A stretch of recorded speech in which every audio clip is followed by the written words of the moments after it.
Hey y'all, welcome to Life on Helton Creek. My name is Mimi. Today, normally when I do this video, I am in the feed barn, but my girls are not in the feed barn today because it's 62 degrees. They're out and about, so I am too. First of all, let's talk about Christmas. I hope you guys all had a grand old Christmas. We did. It was rushed. We were still moving into the house. We couldn't find skillets. We couldn't find plates. We couldn't find forks. Christmas Eve, I finally found some stuff to eat out of and to cook with. Pa always cooks the breakfast. We have a big breakfast. Of course, it wasn't as big this year because, you know, it just is what it is. He always makes a big stack of waffles, and we fry potatoes, and we scramble or fry eggs, and I mean, you name it. If it's a breakfast food, or maybe even if it's not, we have it on Christmas morning. We give all the kids time to open their gifts and have a little Christmas at home as a family before we eat. You know, it's just really nice. Now, I usually make the biscuits, and this year I made the biscuits, and they were not biscuits. They were, have you ever shot skeet? The clay discs that you shoot when you shoot skeet? My biscuits would probably ricochet. They probably wouldn't even bust apart. Now, the reason being is I grabbed the wrong flour. I didn't pay any attention. I wasn't in Mimi mode. I don't know what was wrong, but I grabbed the wrong flour. That flour was bread flour. It had no leavening. I didn't add any leavening. I normally use self-rising flour. Needless to say, they were horrible. But, you know, whatever.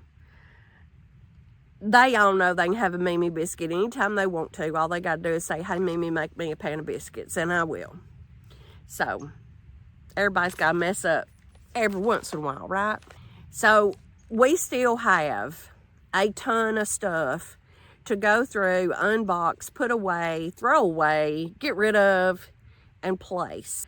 And it's going slow. I'm taking my time. I just decided after the first few days, I did not want to overwhelm myself anymore. I want to make good choices on what I keep and what I don't. I want to make good choices on where I put things. We don't have as much room in this house as we did the other. Honestly, I once thought that I just wanted to save everything I could because that's what I did. It's memories. But the stuff is not the memory, and the stuff is stuff. I'm trying to remind myself that with everything I pick up. And of course, there's some things I'll keep forever if I have to put them in the barn, but I'm trying to make good choices, which is always my advice for other people. So I'm trying to take that on my own. After a beautiful Christmas and the kids all here running amok, they got hoverboards and they were riding the hoverboards, which Paul calls them hover rounds. If you're our age, you know. And rode them all through the house and wrecked and crashed and being kids. But we had a great Christmas. Or at least I did. What did I get for Christmas? I got a house. So, and also, we had so many wonderful, sweet, and kind comments, y'all. So I just want to tell those who are new to the channel that you can go back. I have a playlist that has a lot of the videos on it from where we started and progressing through the renovation.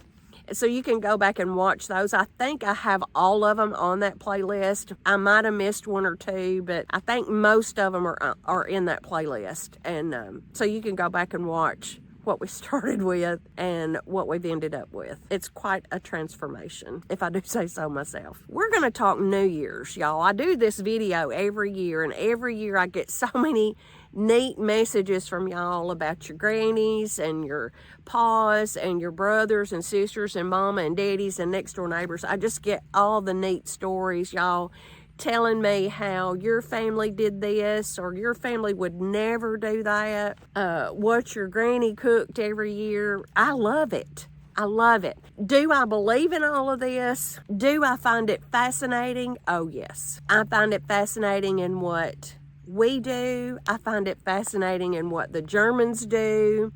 I find it fascinating in what we don't do. And the non-believers, the believers, it doesn't matter. It's fun. It's fun. So let's get started. We're going to talk about a new year. First of all, what do you do with your tree? If you put a Christmas tree up, do you take it down Christmas Day or do you wait till New Year's Day? Growing up in my house, Mama would never even think to take her to take our Christmas tree down before New Year's Day. Never. It wasn't going to happen. Christmas tree stayed up till New Year's Day. New Year's Day, we put everything away. It's a good luck thing. Most New Year's traditions, superstitions, and folklore are all surrounded by prosperity, good luck, you know, the good things. Some of them are kind of creepy and bad, and I'll share a couple of those with you too, but most of them are for good luck.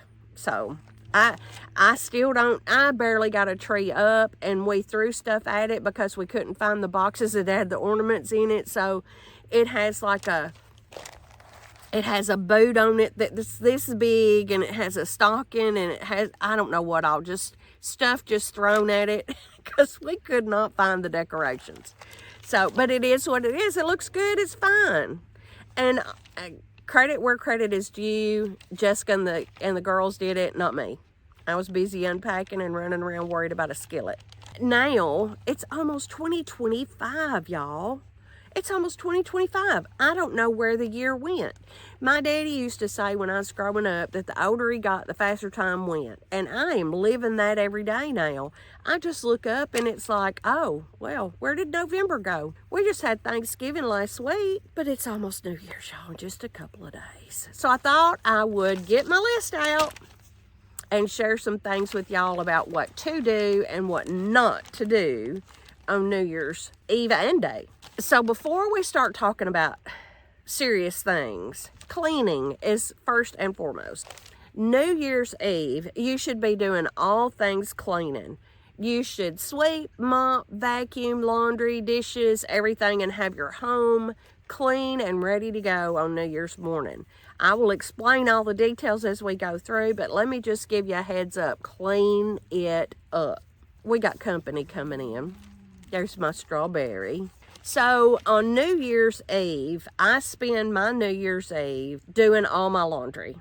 Sweeping and vacuuming, washing all my dishes, doing laundry on New Year's Day is said to bring bad luck. You'll be washing your luck away. You'll be washing life away from a loved one. We don't do laundry. I do not do laundry on New Year's Day at all. I don't do any kind of cleaning on New Year's Day. I will sometimes load the dishwasher, but I don't run it. Hi, Strawberry. Hi, sweet girl. She's going straight to the back of the Kubota to see what's in there. Hello, Heidi. Rowdy? You should always wear something new on New Year's Day. Again, that has to do with, you know, getting rid of the old and bringing in the new and fresh, and you get bonus points if it has polka dots on it, and that's because polka dots are round. Round circles are never ending, which stands for never ending prosperity, coins, just never ending good luck in general. We don't sweep on New Year's Day. I know this could lead to some issues, and it always leads to a couple of questions in my inbox. I cannot explain it, y'all. These are just things you don't do. They are old wives' tale, traditional things, and folklore. So you don't sweep on New Year's Day because you could be sweeping your luck away. You could be sweeping your prosperity away. Let me just add right here that all things brooms are bad. So Christmas Eve, New Year's Eve, you should take your broom and either throw it in the garbage, in the basement, lock it away, put it in the trunk of the car. Don't even have it in the house, because even the broom is so sensitive in a lot of folklore, not just New Year's. But the broom is so sensitive that if you even knock it over, it can bring bad luck. So we don't even want a broom in the house. I mean, you never know when a kid's going to grab it or knock it over, or it's going to fall over or whatever. The other thing about having a clean house is going into the new year with a clean slate. going into the new year fresh and clean and all the things. You know, you wake up New Year's morning and everything is clean and ready to go, and you're ready to take on the day, and you have no chores to start your day off. So that is a plus. That is a good thing for New Year's Day. Get it all done New Year's Eve. On New Year's Eve at midnight, we all sing Old Lang Syne. It's Old Lang Syne. It has 10 verses. 10 verses. So when you sing it at midnight, it brings good luck, it brings good fortune, and the more people that join in to singing it, more people have good luck. If you're at a party or if you're at home with family, wherever you are, if everybody joins in, everybody shares in the good fortune. So that's kind of neat. It could be a whole lot of people. Imagine how many people on Times Square.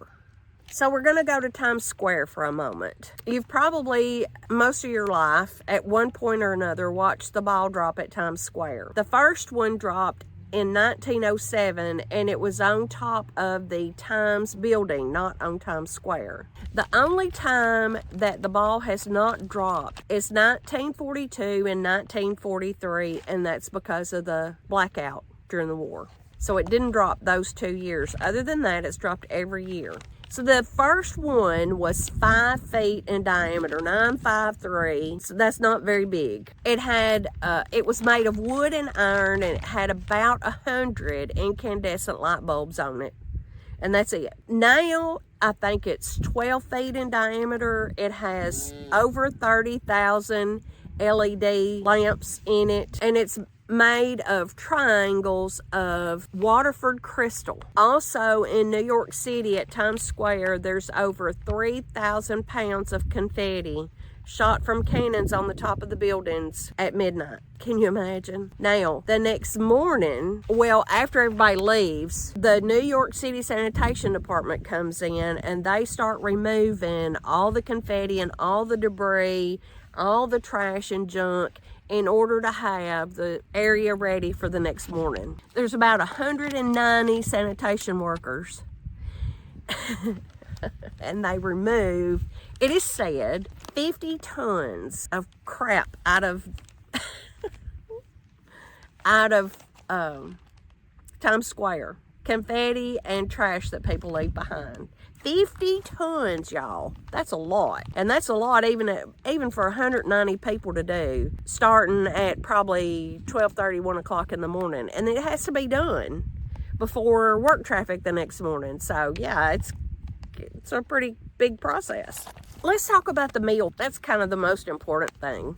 In the South, this is what we do. We have the same traditions, sort of. We have our staples. You have to have greens. Collards, spinach, mustard, cabbage, any flat green. No curly kale. The flat green represents money. Folding money. So you want to be sure you have your greens. Now, there's a million ways to cook them. For cabbage, you can fry your bacon in the skillet, then chop your cabbage up into little squares.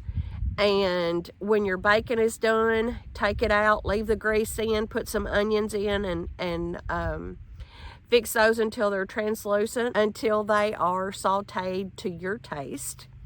Add your cabbage back, put a lid on it, let it cook down a little bit, as much as you like. We like ours not really mushy, but no crunch. When your cabbage is almost done, then you put your bacon back in. So you have bacon, onions. So you have your bacon, onions, and cabbage. Pork is the meat. You can't do chicken because they scratch backwards, they work backwards, they do everything backwards. And they fly, so they could fly your luck right away. Do not even entertain the thought of lobster. We all have been to that seafood restaurant, seen the lobsters in the tank.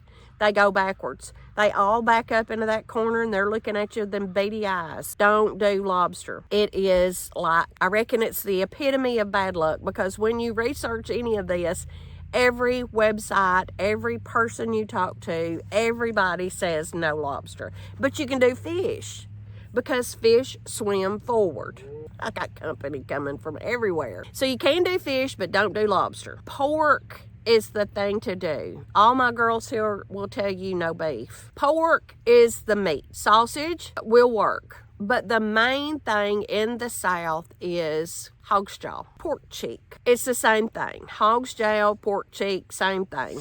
Bacon is okay, sausage is okay, but hog meat is perfect for New Year's Day. And it is because hogs root forward always. We will have pork. We will have hog's jaw for my boys and my grandkids who absolutely love it. I will take a bite because Mama always made me take a bite, so I will take a bite. It's not my favorite thing. I will fry lots of pork cheek for New Year's Day. And we will have cabbage, boiled cabbage, or with a little piece of ham hock in it, or bacon. Now, if you're going to cook cabbage, cabbage is tasteless if you don't season it. So be sure when you cook your cabbage that you salt it really well and that you put a little piece of ham hock in it so it has some taste to it. Because there ain't nothing worse than cabbage with no taste. You can have corn because corn resembles gold nuggets, so it's prosperous. You got to have cornbread. You can have biscuits, but they have to be cut out biscuits because they can't be drop biscuits because they're not guaranteed to be round. I just got that in an email last year, so I'm just passing it on from my notes from people who send me stuff, which I love. Cornbread in an iron skillet, and y'all, I use a cornmeal mix, but you can also use and by cornmeal mix, I do not mean Jiffy mix. I mean Martha White cornbread mix that already has the leavening in it. You can buy straight up cornmeal and add your own baking soda and baking powder. That's cool if that's you. Only thing is, I will tell you, don't add sugar. You know who you are. And y'all, I don't have any measurements, but there's a recipe on the side of the Martha White bag. It's cornmeal, a couple of eggs, and some buttermilk or sweet milk. We like both, either or, whatever you got in the refrigerator. Mix it up good, put it in a hot skillet or a cold skillet. Again, that's preference. Kent's granny always put lard in her skillet and got it hot, hot, hot to the smoking point. Pulled it out, poured her batter in, and always had the crispiest, most golden cornbread ever. And to keep it crispy, she would take it out of the oven, put it on a plate, and put a knife, just lay a knife on the plate between the plate and the cornbread to prop that cornbread up a little and let the steam come out so it wouldn't get soggy. So there you go. There's your tip for the day, for the year. I have done both ways. I have buttered my iron skillet. I have put lard in my iron skillet, poured my mixture in there and put it in the oven. But the key to good cornbread is a hot oven. It has to be 450. It has to be hot. Do not put cornbread in a cold oven or a 350 oven. The secret to good crispy cornbread is a fast. My mama did a hot skillet. I've done both. I do a hot skillet most of the time. I do a blend of lard and butter. I don't know, we just love butter. Sometimes I make mine too thick, and I don't love that. I like the thin cornbread where it's lighter and fluffier and more golden. You do you. Just don't add sugar. You know who you are.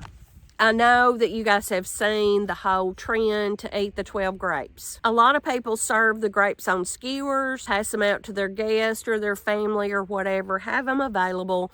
You eat one grape at every strike of the hour. But you have to finish all 12 because the ones you have left over could bring trouble in those last few months. So if you start it, you got to finish it. Any kind of fruit is good to eat on New Year's Day because you will be fruitful in the new year if you eat good fruit. Well, let me just read this. The tradition of eating black-eyed peas dates back to the Civil War when General William T. Sherman led his Union troops on a march through the South. The fields of black-eyed peas were left untouched because they were deemed only fit for animal consumption, i.e. hog food. As a result, the humble yet nourishing black-eyed peas saved surviving Confederates from starvation. The peas are said to represent coins. That's all that was left to eat, and it saved their lives. So they see it as coins, which are, of course, prosperous. I think that's a pretty neat story that was shared with me by a girl that watches my channel, and I really appreciate that. So we got the meal kind of covered. You got your meat. You make sausage balls or sausage and kraut. Eat your greens. Be prepared on what those greens are going to bring you on the day after, because you know a lot of fresh greens will bring you prosperity in different ways. That's all I'm going to say about that. We got our black-eyed peas, our corn, our cornbread, and I'm sure there are lots of other traditions that your family might have. That seems to be the most popular, prosperous dessert for after your meal. So, and for obvious reasons. They're fruit, they're round, they're sweet, and they're yummy. Let's get into some do's and don'ts. How about you don't cry on New Year's Day? You don't shed a tear. You do your very well best not to. And that's because it will bring sadness in the coming year. At the stroke of midnight, run around your house 7 times. I know this is kind of personal, but we're going to talk about your underwear. Red is for love, yellow is for luck, and white is for peace throughout the world. You do you. So on New Year's morning, before sunrise, you go outside and you get a piece of tree bark and you bring that in your house and you hide it and you do not share with anyone where you hid it. And this represents storing up for the coming year. The first kiss at midnight. You want your first kiss to be with the one that you love, the one that you want to share love and passion with throughout the coming year. If you find yourself with no one to kiss at midnight, when you get home, take a piece of ivy or mistletoe, put it under your pillow, and you will dream of your true love.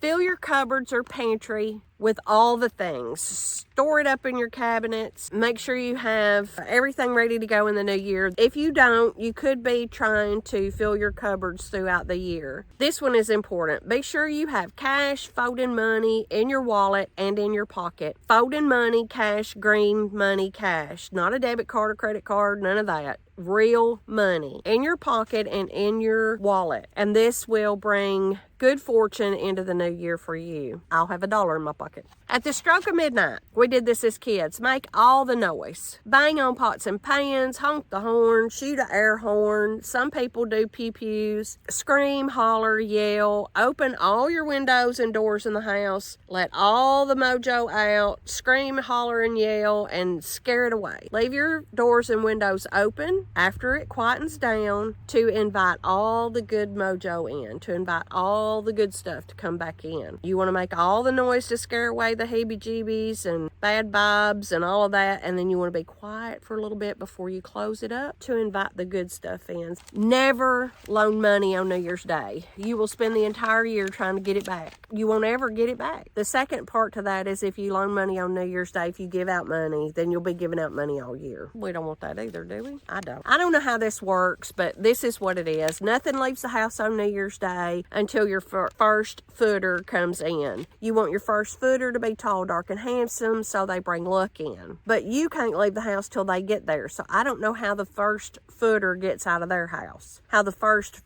footer leaves their house. Also, if you happen to be somebody's first footer, you want to take them a small gift to bring good luck to both of you. You also do not want to take anything out of your house on New Year's Day. Do not take out the trash. Do not take out gifts. Do not take out anything. If you have to take something out, you go put it in your car the night before, and then you're ready to go the next day after your first footer comes in.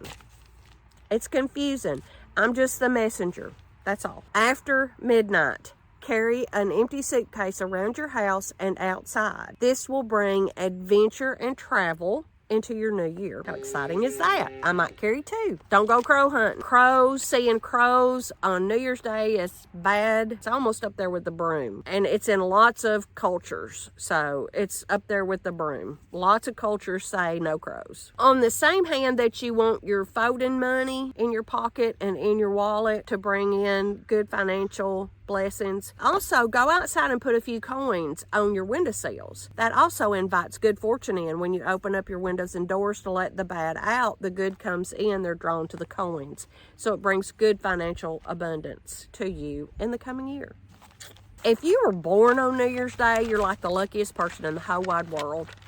The closer to midnight you were born, the luckier you are. So, I don't know. If you know somebody born on New Year's Day, at midnight, New Year's Eve, go rub their head for good luck. I don't know. These are the interesting ones that I have to write down because I don't remember them. Brazil. Everyone in Brazil wears white. They jump 7 for 7 wishes. And they also wear polka dots because polka dots are round, circular, good luck, coins, prosperity, all that. Denmark. This is fascinating. Denmark, they come and throw dishes at your house. They break dishes against your house. And the more shards you have against your house, the more luck you have. And the more friends you have. And the more all the things you have. I guess if everybody loves you, everybody's going to bring their dishes to your house and break them. And whoever you like, you go break your dishes at their house. I don't know. I don't know. And I don't know what happens if you don't have any shards of dishes broke against your house. It's kind of sad, I think, if you don't have any. So in Greece, they hang onions by the bunch over their doors. And the onions over the doors, bunches and bunches and bunches. And the onions bring good luck and fertility. Now, you do what you want to with that, but I don't want any fertility, but I'll take the good luck. So I don't know how that works. The Germans say, in order to keep witches away from your livestock, you clean your stalls out well between Christmas and New Year's. That keeps the witches all away. They also believe that on New Year's Day, you should go out and wish all of your livestock a Happy New Year's. I think that's kind of fun. Y'all know me. I'll be out here anyway, probably. I'm going to wish them all a Happy New Year. The Polish believe that if you wake up early on New Year's Day, you'll wake up early all year long. That could be a real benefit for a lot of people, including myself. They also believe that when you crawl out of bed, your right foot should hit the floor first for the best of luck in the coming year. Ecuador has got to be maybe the oddest one I've ever found. And I have found them for all over the world. But Ecuador, they make effigies. And if you don't know what an effigy is, it's like a dummy of a person or a dummy of a thing. It's something sewn or glued together to resemble something else. Then they stuff them with sawdust and they set them on fire at midnight. That's supposed to get rid of all the bad things related to that person or thing. And they say if you can jump the flame 12 times before it gets too big, that's even better. So y'all, I don't know. I don't know. I think that's an odd one. That's probably the oddest one I've ever found. Do you make New Year's resolutions? They're kind of fun, or they can be really sad if you don't keep up with it. But what I read on the interweb is New Year's resolutions are not new. They've been going on for 4,000 years. People have been saying for 4,000 years, I'll pay you back this year. The article actually said that they made resolutions to pay off old debts and to get healthy, and I'm assuming that's probably a lot of the same ones we're still making today. What are you going to do? Have you made a New Year's resolution yet? If you have, share it with me there. Send me a message. We might talk about some New Year's resolutions and what people think of those on the next video. I got more company.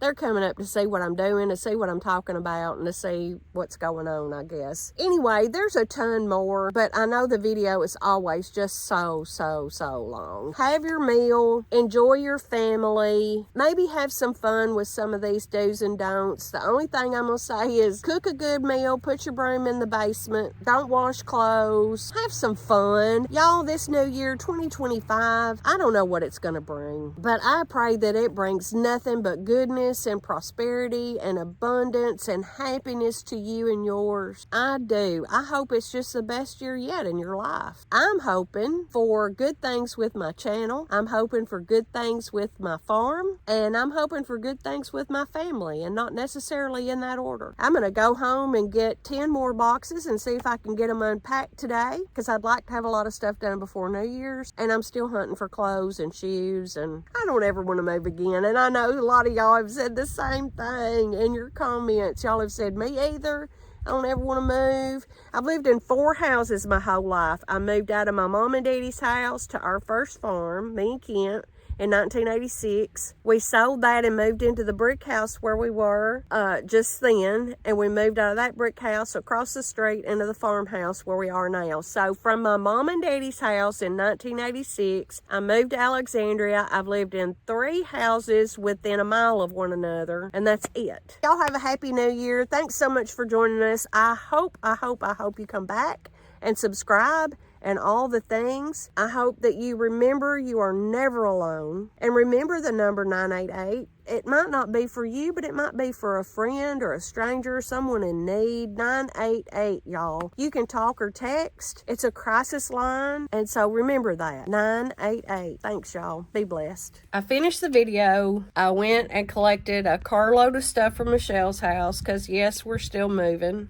Just a carload and box load and whatever at a time. Almost finished, though. In reviewing my video, I saw that I had neglected one thing that I thought was kind of neat. So we talked about Times Square, the Waterford crystal ball, which I might add, this is the last year for this particular 12-foot Waterford crystal ball to be dropped. In 2025/2026, there will be a new design, a whole new thing. So nobody's talking about it yet, but it's all new next year. So this will be the last time this one goes down. Now, I don't know what they do with it when it's finished. I don't know if they recycle the crystal, or maybe they'll sell each triangle, or I don't know what they'll do. But that's kind of an interesting thing to think about, huh? At the rate we're going, maybe they'll sell the triangles to pay for the new one. I don't know. In Nashville, they do a music note. Music City, music note. In one city in Pennsylvania, and I forgot to write down the name of the city, they drop bologna. It's on YouTube. They drop bologna. Wisconsin, cheese. You know that, Wisconsin. They're going to drop cheese. Mount Olive, North Carolina, and Dillsburg, Pennsylvania. Guess what they drop? A pickle. New Orleans, Louisiana, they drop a gumbo pot. Steeltown, Pennsylvania, they drop a steamroller. I don't know how they do that either, but that's got to be a pretty special little setup. Steamrollers are big and heavy. In Bethlehem, Pennsylvania, they drop a giant peep. In Brasstown, North Carolina, they drop a possum. Can't make this stuff up. It's on the interweb, so it's got to be true, right? Oh, that's all I wrote down. But y'all can look these up on YouTube, on the Google, on any of the search engines. You can see what these different cities all over the United States and really all over the world